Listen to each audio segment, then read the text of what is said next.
ನಮಸ್ಕಾರ ವೀಕ್ಷಕರೇ, ಜನಮನ ಧ್ವನಿ ಸುದ್ದಿ ಕನ್ನಡ ನ್ಯೂಸ್ಗೆ ಸ್ವಾಗತ. ನಾನು ಅಶ್ವಿನಿ. ಗ್ರಾಮ ಪಂಚಾಯಿತಿ ವ್ಯಾಪ್ತಿಯಲ್ಲಿ ಸ್ವಚ್ಛ ವಾಹಿನಿ ಸಂಚಾರಕ್ಕೆ ಚಾಲನೆ. ಗ್ರಾಮವನ್ನ ಕಸಮುಕ್ತಗೊಳಿಸುವ ಗುರಿಯೊಂದಿಗೆ ಕಲ್ಕೆರೆ ಗ್ರಾಮದ ಮಾರಿಕಾಂಬಾ ಯುವಕರ ವತಿಯಿಂದ ಚಿಕ್ಕ ತಿರುಪತಿ ಪಂಚಾಯತ್ ಹೊಸದಾಗಿ ಸ್ವಚ್ಛ ವಾಹಿನಿ ಘನತ್ಯಾಜ್ಯ ಸಂಗ್ರಹಣಾ ವಾಹನವನ್ನು ಲೋಕಾರ್ಪಣೆ ಮಾಡಲಾಯಿತು. ಇನ್ನು ಮುಂದೆ ಪ್ರತಿ ಮನೆ ಮತ್ತು ರಸ್ತೆಗಳಿಂದ ಕಸ ಸಂಗ್ರಹಿಸಿ ವೈಜ್ಞಾನಿಕವಾಗಿ ವಿಲೇವಾರಿ ಮಾಡಲು ಈ ವಾಹನಗಳನ್ನು ಬಳಸಲಾಗುವುದು.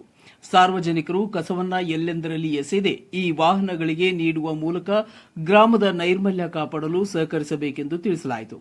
ಈ ಸಂದರ್ಭದಲ್ಲಿ ಪಿಡಿಒ ಹರೀಂದ್ರ ಗೋಪಾಲ್, ಕಾರ್ಯನಿರ್ವಹಣಾಧಿಕಾರಿಗಳು ಕೃಷ್ಣಪ್ಪ ಮತ್ತು ಆಡಳಿತ ಅಧಿಕಾರಿ ಗೋವಿಂದ ಗೌಡ, ಪ್ರೇಮ್ ಕುಮಾರ್, ಜಿವಿ ಮಂಜುನಾಥ್, ರಾಜಶೇಖರ್, ಮುನಿರಾಜು, ಆಕಾಶ್, ಅರವಿಂದ್, ಎಎಂ ನಾರಾಯಣಪ್ಪ ಹಾಜರಿದ್ದರು.